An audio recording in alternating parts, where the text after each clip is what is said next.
ഞാൻ തന്നെ പറ്റി ഓർത്തോണ്ടിരുന്നപ്പോ തന്നെയാണല്ലോ വിളിച്ചത്. എന്താ ഉണ്ണേട്ട ഇത്? എന്തു പറ്റി? അപ്പൊ ഉണ്ണേണ്ണ അറിയാതെയാണോ കണ്ണേൻ ഇങ്ങോട്ട് വന്നത്? കണ്ണേട്ട അവിടെ വന്നോ? ആ, എനിക്ക് തോന്നി ഉണ്ണേട്ടൻ പോലും അറിയാതെ കണ്ണേട്ടൻ എടുപ്പത് സ്വർണ്ണമായിട്ട് വന്നിരിക്കുവാണെന്ന്. എനിക്കൊന്നും മനസ്സിലാവുന്നില്ലല്ലോ കരുണേ. ഞങ്ങൾക്കും ഒന്നും മനസ്സിലാവുന്നില്ല.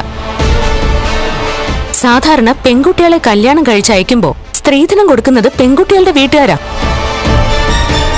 ഇവിടത്തെ ഉണ്ണേട്ടന്റെ ഏട്ടൻ 100 പവനുമായിട്ട് വന്നിരിക്കുക ലക്ഷ്മിക്ക് കൊടുക്കാൻ. ഓഹോ, ഇതിനിടയ്ക്ക് അങ്ങനെയൊക്കെ സംഭവിച്ചോ?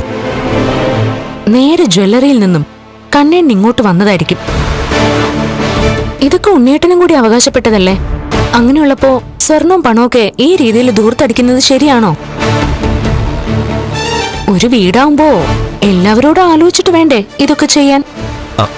അല്ല, അത് പിന്നെ ഞങ്ങൾക്ക് കോടിക്കണക്കിന് ആസ്തി ഉള്ളതുകൊണ്ടേ ഈ പൊന്നും പണമൊക്കെ ഞങ്ങൾ മക്കളെടുത്താലും ഞങ്ങളുടെ അമ്മ അതൊന്നും ചോദ്യം ചെയ്യാറില്ല. എന്നാൽ ഇനി മുതലേ അതിനൊരു മാറ്റം വരണം.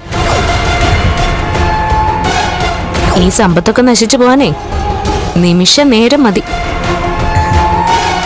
പ്രത്യേകിച്ച് ഇതുപോലെ ധൂർത്തടിച്ചു കളഞ്ഞ. അതൊന്ന് ഓർമ്മിപ്പിക്കാൻ വേണ്ടി വിളിച്ചെന്നേ ഉള്ളൂ. വെക്കട്ടെ ഉണ്ണേട്ട?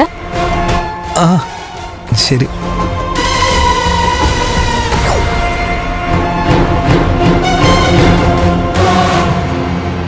എന്താടാ മോനെ?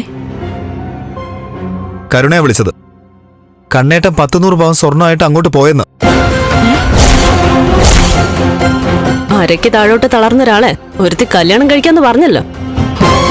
അതിനുള്ള പാരിതോഷികമായിരിക്കും കൊടുക്കുന്നത്. അവൻ ഈ രീതിയിൽ മുന്നോട്ട് പോയാൽ അവന്റെ സകല സ്വത്തുക്കളും അവള് കൈക്കലാക്കുമെന്നുള്ള കാര്യം ഉറപ്പാ. അതിനു വേണ്ടിയിട്ട് തന്നെയായിരിക്കും അവളെ ഇങ്ങോട്ട് പറഞ്ഞു വിടുന്നത്.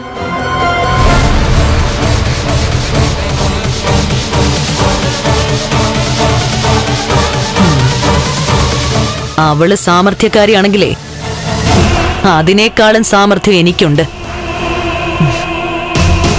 എന്തായാലും ഇനി കല്യാണം വേണ്ടാന്ന് വെക്കാൻ പറ്റില്ല. കല്യാണം കഴിയട്ടെ, അതിനുശേഷം അവളെ ഞാൻ ഇവിടെ ഇട്ട് നട്ടം തിരിപ്പിച്ചോളാം. ഫ്ലവേഴ്സ് ടിവിയുടെ സ്മാർട്ട് ഷോയിൽ പങ്കെടുക്കാൻ നിങ്ങളെ ക്ഷണിക്കുന്നു. ഉടൻ തന്നെ ഈ നമ്പറിലേക്ക് വിളിക്കുക. 7593829838. ഫ്ലവേഴ്സ് സ്മാർട്ട് ഷോ ഉടൻ വരുന്നു ഫ്ലവേഴ്സ്.